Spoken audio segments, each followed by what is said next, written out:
안녕하십니까. 일요일날 저녁 8시 30분 라이브 성서 공부.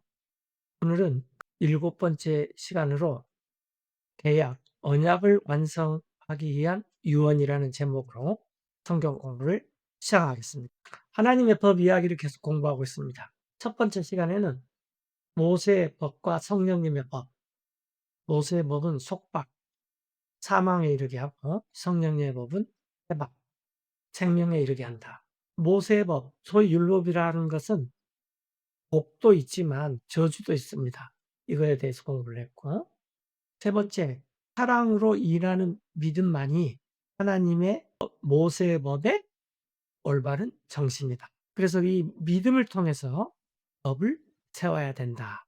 로마서 3장 31절을 주제로 공부했고, 모세의 법에 희생제물법이 있는데 대속제물, 동물의 피로 드리는 이런 것들은 예수님께서 십자가에서 달리셨을 때 다 완성했기 때문에 더 이상 필요가 없어서 폐지가 되었다.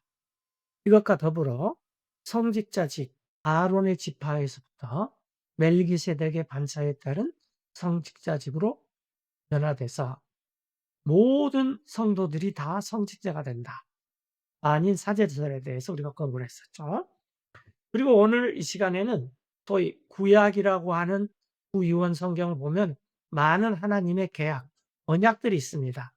이것들을 다 완성시키려면은 유언이 필요하다. 히브리서 9장 15절 말씀인데 이것에 대해서 공부를 하겠습니다. 자, 이게 성막이죠. 실제로는 광야에서 성막이 모든 진영들 가운데 이렇게 위치했을 것이다. 이 성막이 이제 돌을 쌓는 성전이 됐었죠.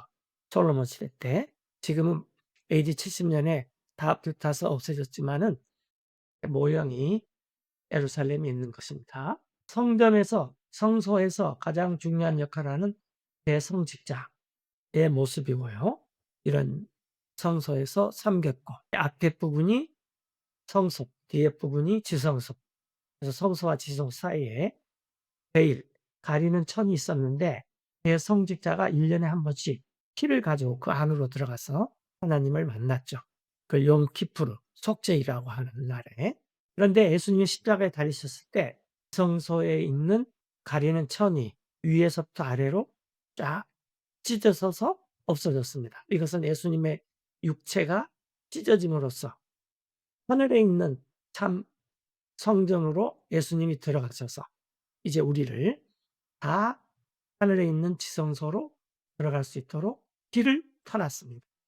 그래서 우리가 은혜의 왕자 앞에 언제든지 담대히 나아가만 합니다. 자, 그런데 우리가 이제 오늘 공부하고자 하는 것은 여기 있듯이 N유언과 새유언, 우리가 보통 N유언은 구약이라고 하고 새유언은 신약이라고 하는데 그것이 어떻게 N유언이고 새유언인지 공부하는 것이 오늘의 핵심입니다. 구약이라고 하는 N유언은 글자, 문자 중심이에요. 그런데 그 문자 중심의 사역은 잉크로 써놓은 것입니다. 그래서 그것이 하는 일은 죄에 대해서 정죄를 하고 사람을 죽여서 사망에 이르게 하는 거예요. 그에 비해서 신약이라고 하는 새 유언은 영이, 성령님의 영이 우리를 의롭게 해주고 정죄하지 않고 우리를 거듭남의 생명으로 이끄는 그런 역할을 합니다.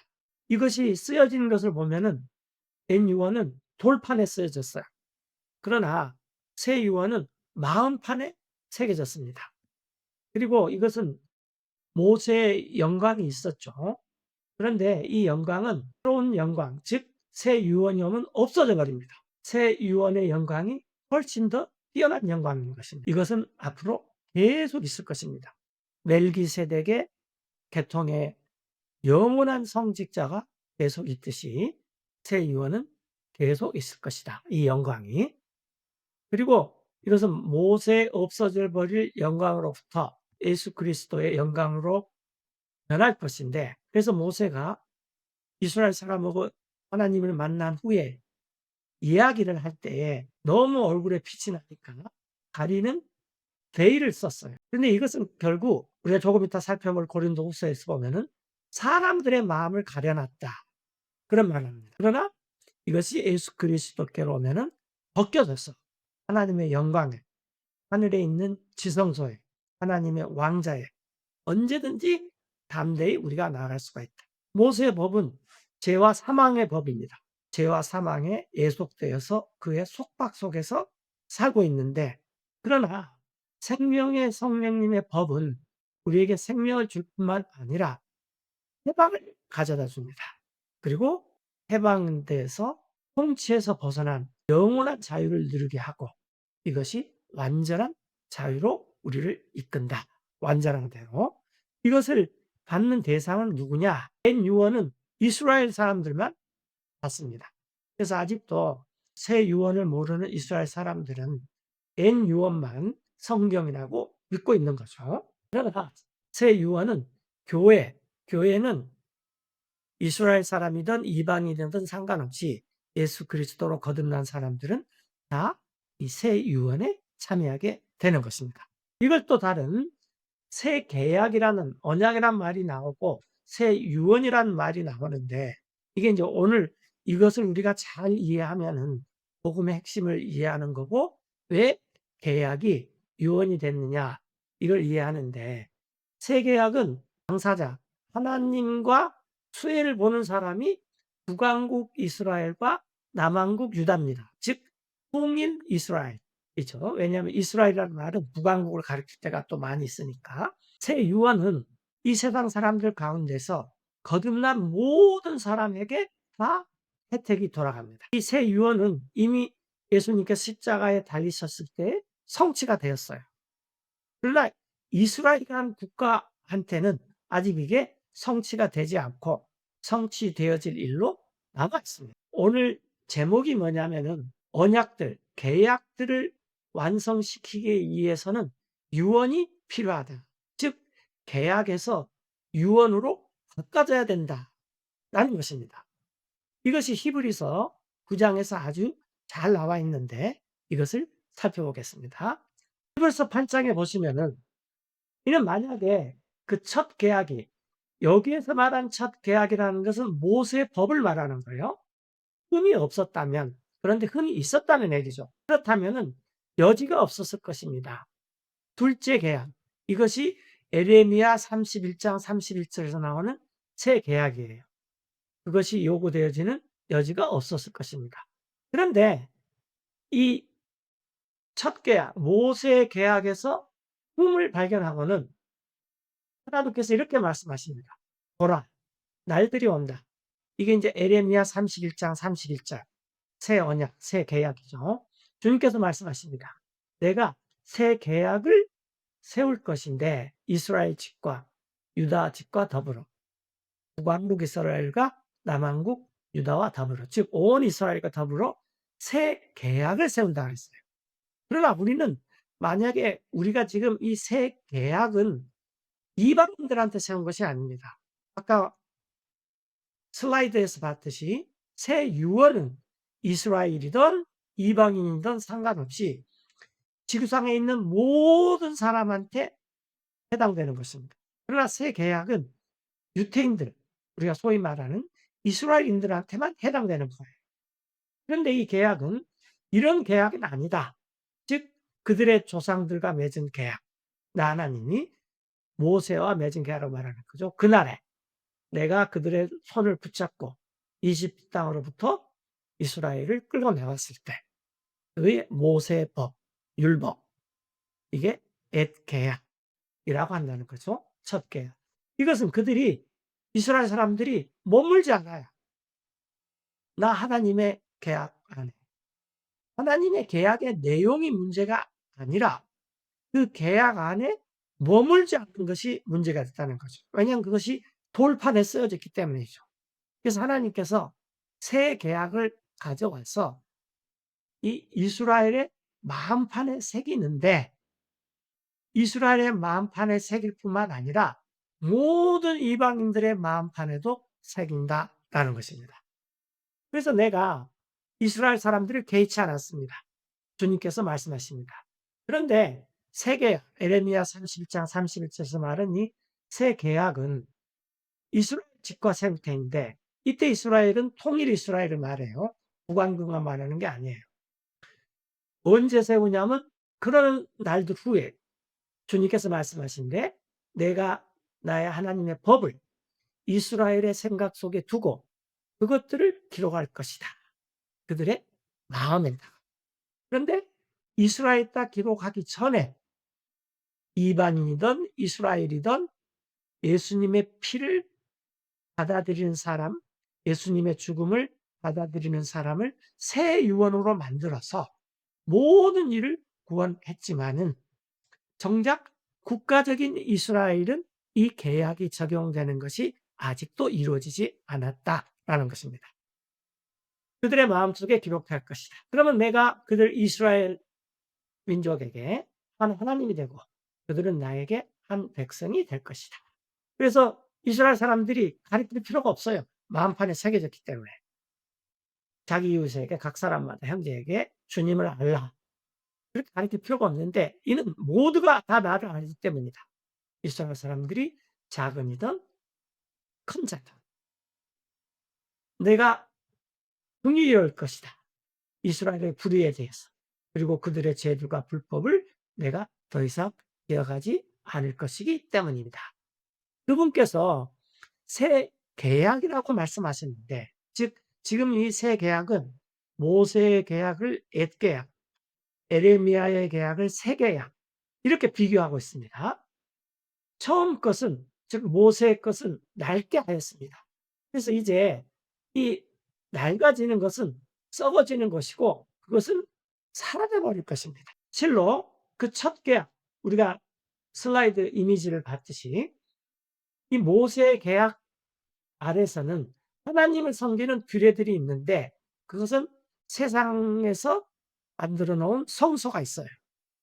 텐트로 만들었던 장막으로 만들었던 돌로 만들었던 성막이든 성전이든 그런 성소가 있는데 이것은 성막이 있기 때문인데 그 첫 번째 앞에 부분은 등잔대가 있었고 닭이 있었고 차려놓은 빵이 있었어요. 그래서 이것을 성소라고 부릅니다.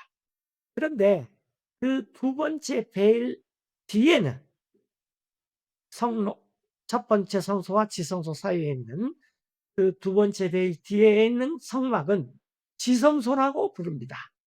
지성소는 말 그대로 가장 거룩한 곳이다라는 거죠.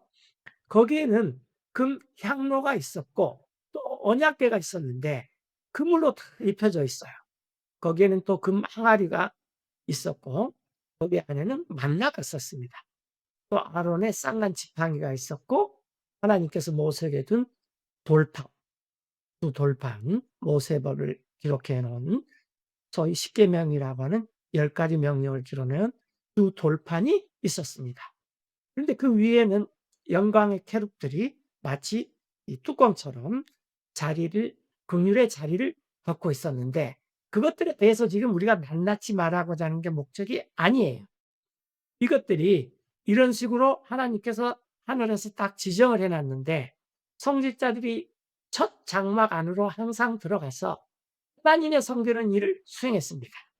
그리고 둘째 장막 안에는 대성직자가 홀로 소위 욤 키프루라고 하는 이스라엘 달력으로 7월 10일 속죄일 때 지성소 안으로는 해마다 단 한 번 들어가는데 반드시 동물의 피를 먼저 흘려야 돼요. 이 피를 자기가 죄인이기 때문에 자신을 위해서 먼저 드리고 또 이스라엘의 백성의 잘못을 위해서 드리고 난 다음에 지성소로 들어가야 됩니다. 이 성령님께서 이런 것을 통해서 보이신 것은 지성소로 들어가는 길이 아직까지는 드러나지 않았다라는 것이죠. 그리고 또 그것도 오로지 한 사람, 1년에 한 번 대성직자만 갈 수 있었던 것이죠. 첫째 장막이 아직 서 있는 동안. 그런데 다행인 것은 이 성소나 성막이나 성전이나 이 모든 것들은 모형이다 그 말이에요. 우리가 진짜 비행기 장난감의 모형 비행기를 가지고 어린아이들이 그런 기분을 맛보듯이 노는 것처럼 모형이다 그 말입니다. 이것은 그때 당시에 얼마 동안 있었던 모형인데 이 모형 안에서 드려졌어요. 예물들과 희생물들이. 그러나 이런 것들은 섬기는 사람을 완전하게 할 수는 없습니다. 양심의 가능. 이 성막은 AD 70년에 완전히 없어졌지만 단지 먹는 것, 마시는 것, 여러 가지 씻는 것, 이런 육체에 관련된 규례들만 그들에게 지어진 것인데 개역의 때까지만 그렇게 하면 됩니다. 이것이 지난 시간에 우리가 공부했던 예수님께서 십자가에 못 박히시고 예수님의 피 흘리시고 육체가 찢어졌을 때 하늘에 있는 진짜 성전에 들어가셔서 하나님이 계시는 곳으로 들어가셨다라는 것입니다. 히브리서 9장 11절도 그러나 그리스도께서는 대성직자로 오셨는데 앞으로 좋을 것들에 즉 성막이 있었을 당시에 생각해 보세요. 더 위대하고 더 완전한 성막을 통해서 오셨어요. 근데 이것은 사람의 손으로 만든 것이 아닙니다. 다시 말하자면 이 세상 건물에 속한 것이 아닙니다. 또 염소와 송아지의 피로 하지 않고 오직 예수님 자신의 피로 그분께서 단 한 번 거룩한 곳에 들어가셔서 영원한 구속을 이루셨습니다. 우리를 위해 수소와 염소의 피는 또 암송아 씨의 죄는 이것을 구유원 시대 때는 이걸 뿌려가지고 사람들에게 거룩하게 했는데 그 육체에 속한 사람들도 그런 걸로 정결케 됐어요.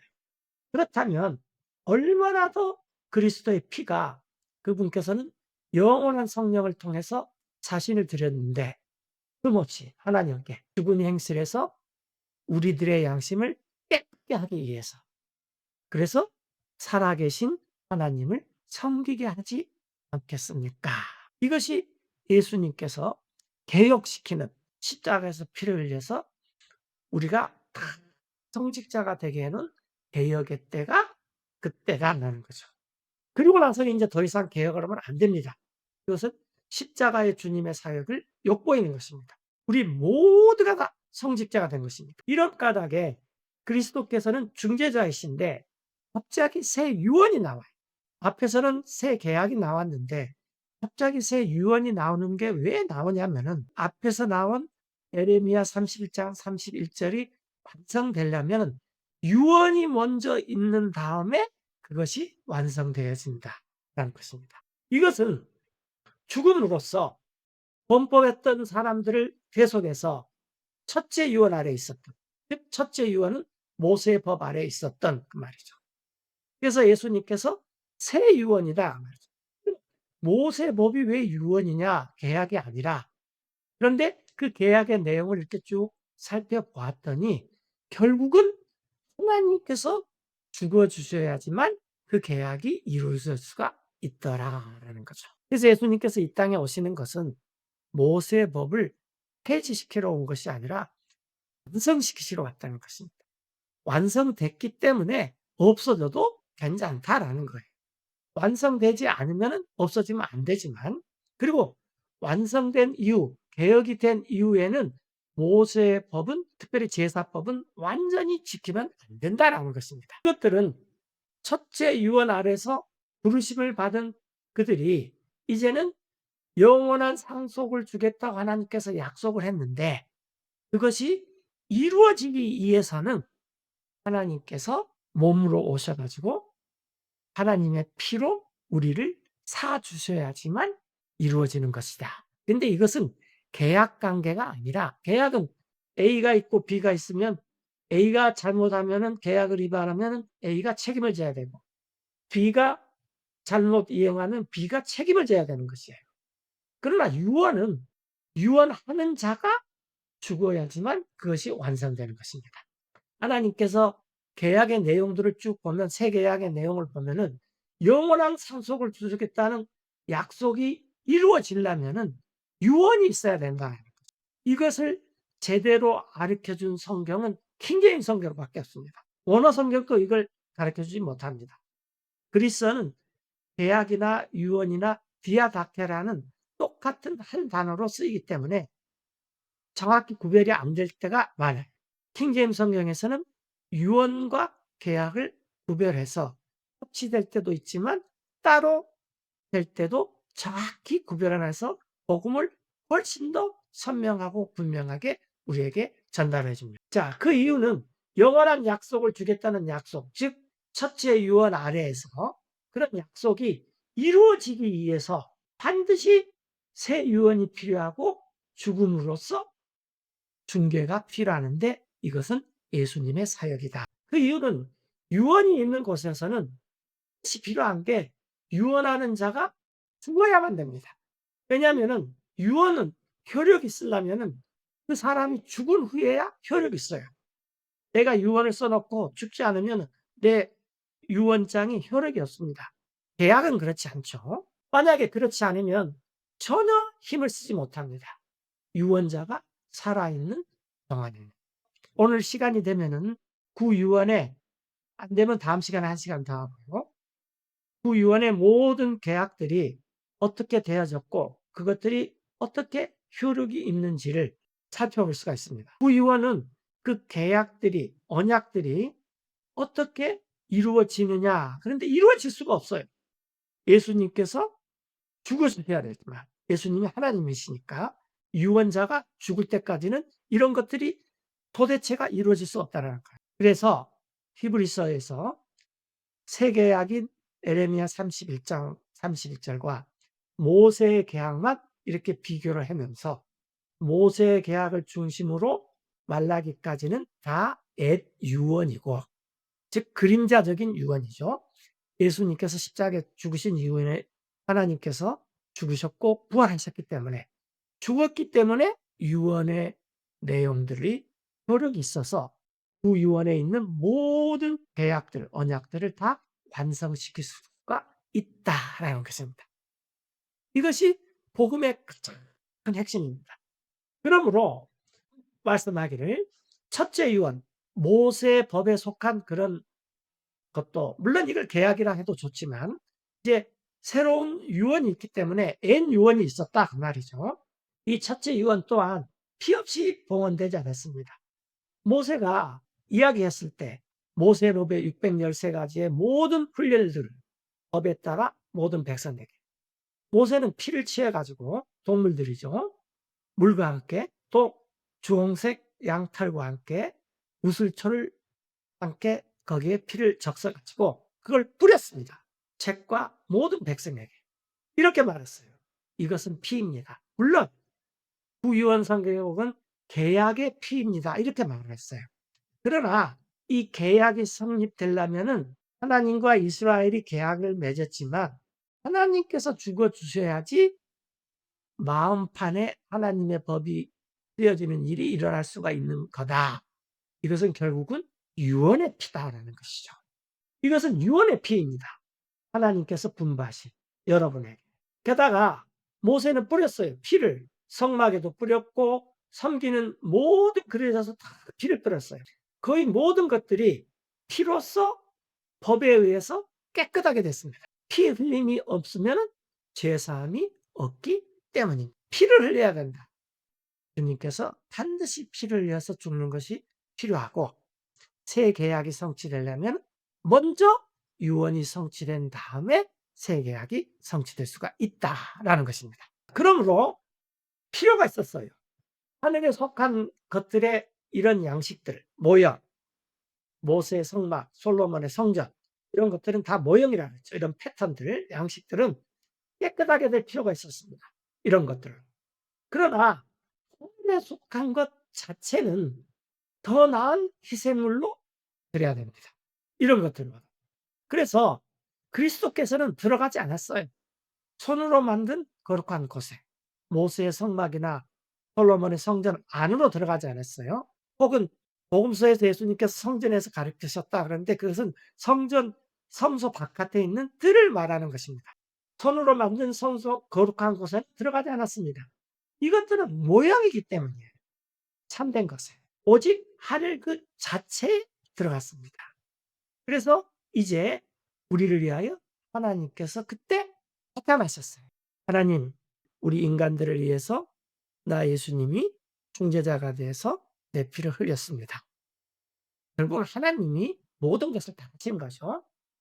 그러나 또한 그분은 자신을 드리기 위해서 자주, 만약에 이스라엘 대성직자가 비록 1년에 한 번이지만 매년마다 동물들의 피로 지성소에 들어갈 때 피를 흘려서 죽어야 했던 거죠.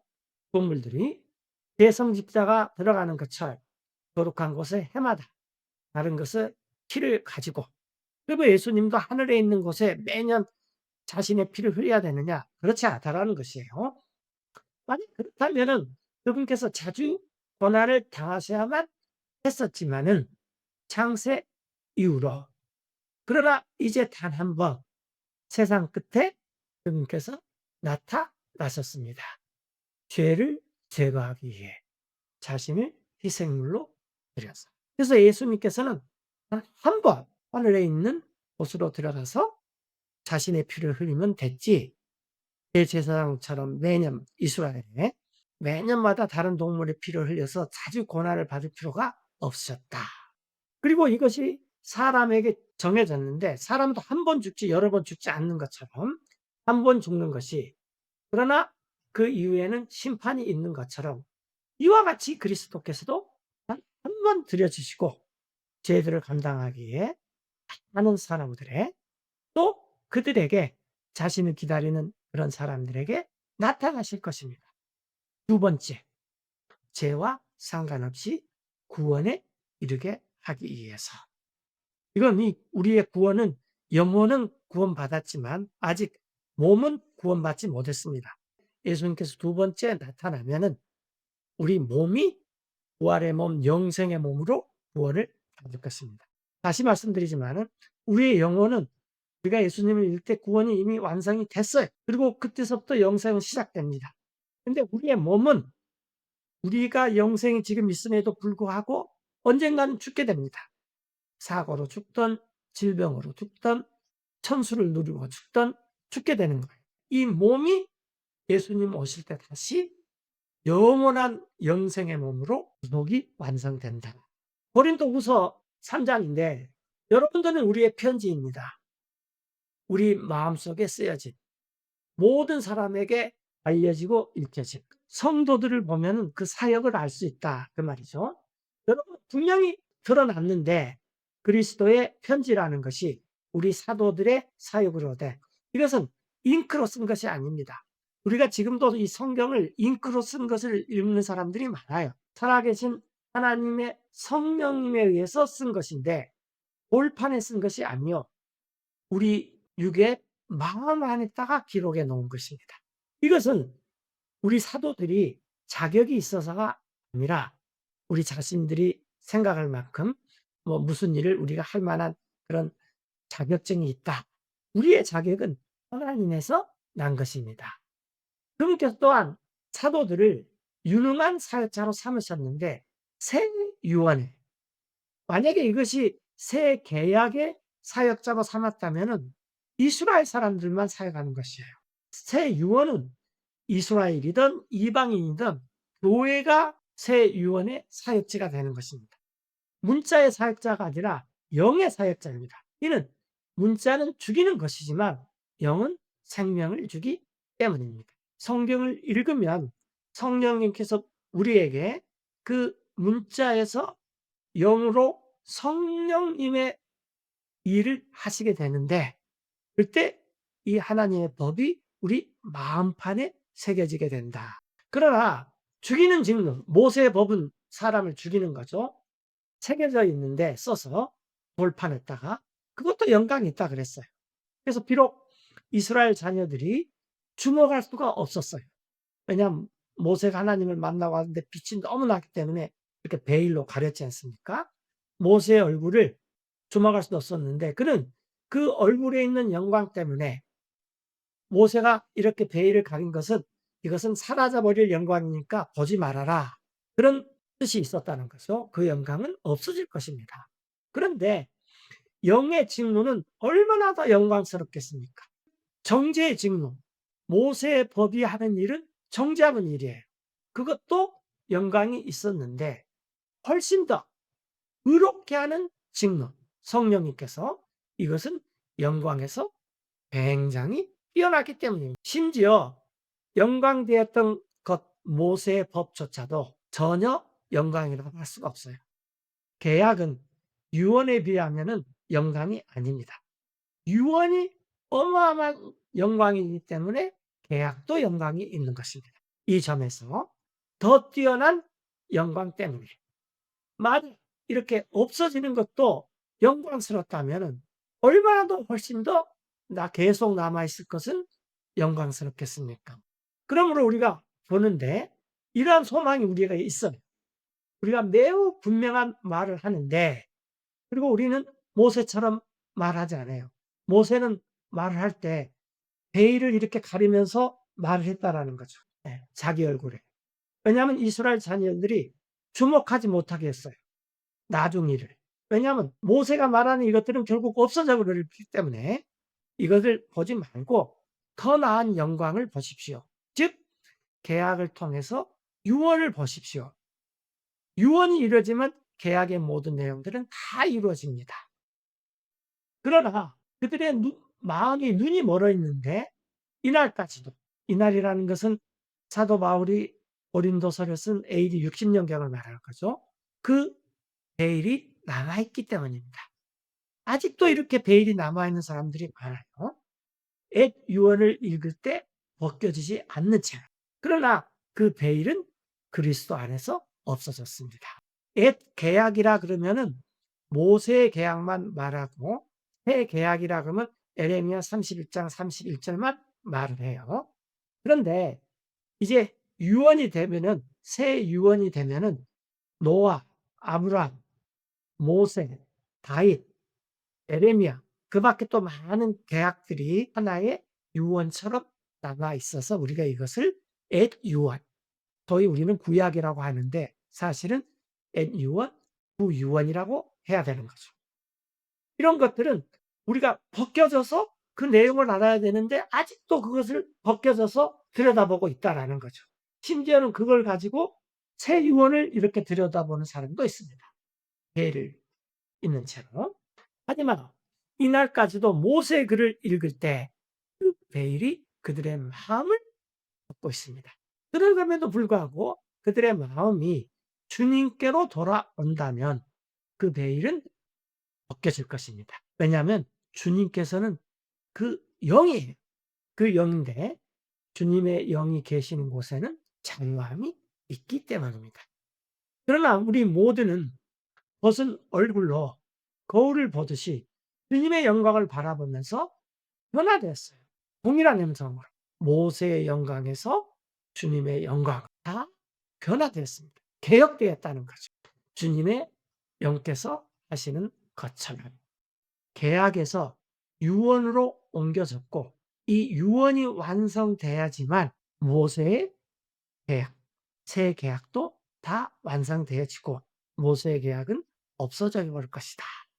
이것이 사실은 구유언 자체만으로도 다 계시가 되어 있었습니다.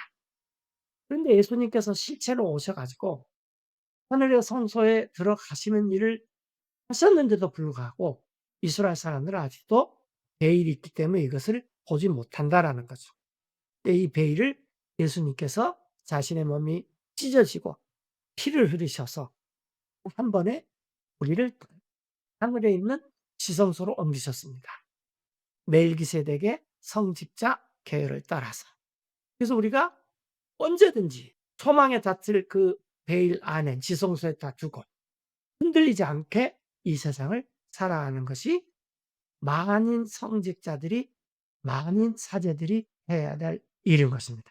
다시 한번 슬라이드를 보고 정리를 하고 마치겠습니다. 자, 새 계약과 새 유언을 비교를 하면은 우선 이 새 계약은 혜택을 받은 사람이 누구고 언제 성취될 것이냐. 새 유언은 또 혜택을 받은 사람이 누구고 언제 성취될 것이냐. 이것을 살펴보면은 새 계약은 이스라엘이에요. 통일 이스라엘. 즉 북왕국 이스라엘과 남왕국 유다를에게 해당하는 계약입니다. 그러나 새 유언은 온 세상에 있는 모든 거듭난 성도들에게 해당되는 것입니다. 거듭나지 않으면 해당이 되지 않는 거죠. 그래서 이것은 이미 성취가 되었습니다. 그런데 이스라엘 국가에는 아직 이것이 일어날 일로 남겨져 있더라 그 말이죠. 옛 유언과 새 유언의 사역, 하는 일, 또 기록된 판, 영광, 베일, 법, 대사 이런 것들을 자세히 살펴보겠습니다. 옛 유언의 사역은 문자, 텍스트의 사역이에요. 이것은 잉크로 되어 있다 그 말이죠. 예. 만약에 우리가 지금도 아직까지도 성경을 이렇게 잉크로 있다면은 그것은 새 유언에 이르지 못한 것이죠. 그리고 이 옛 유언은 죄를 정죄하는 역할을 하고 사람을 결국 죽음으로 몰아갑니다. 그러나 새 유언은 성령께서 우리를 정죄하지 않고 의롭다 하시고 우리를 거듭난 생명으로 이끌어 가시는 그런 일을 하십니다. 이것들은 옛 유언은 돌판에 기록되어 있어요. 그러나 새 유언은 우리의 마음판에 기록되어 있습니다. 그래서 모세의 법도 영광이 있었지만은 이것은 없어질 것이기 때문에 더욱더 영광이 뛰어난 것이 올 때에 이것은 계속 있을 것인데 그것은 모세의 영광으로부터 주님의 영광으로 이를 것이고 모세는 자기 얼굴을 덮었지만은 결국은 이것은 사람들의 마음에 덮여져 있어서 마음판에 하나님의 말씀이 하나님의 법이 기록되지 못하게 하고 그냥 돌판에만 기록되어 있는 그런 상황이다. 이 베일은 예수님께서 찢어 엎겨져 버렸어요. 그래서 우리 마음도 그때 찢어 없어졌습니다. 벗겨진 거죠. 그래서 모세의 법은 죄와 사망의 법이요. 그것에 애속되어 있는 속박의 법이지만 성령님께서 새 유언의 법은 생명과 자유를 주는 성령님의 법이고 이건 우리를 해방을 시켜주고 우리를 완전함에 이르게 한다라는 거예요. 이 옛 유언은 이스라엘만 대상이 됩니다. 그러나 새 유언은 교회는 이스라엘이든 이방인이든 예수님을 믿는 사람들이 다 교회인 것이죠. 이것이 성경에서 말하는 옛 유언, 새 유언이고 계약이 완성되려면 이와 같이 새 유언이 완성돼야 된다. 다음 시간에는 구유언의 안에 있는 계약들을 요점 정리만 살펴보고 그것들이 어떻게 새 유언이 이루어진 다음에 완성될 것인가 이런 것들을 저희가 더 살펴보겠습니다.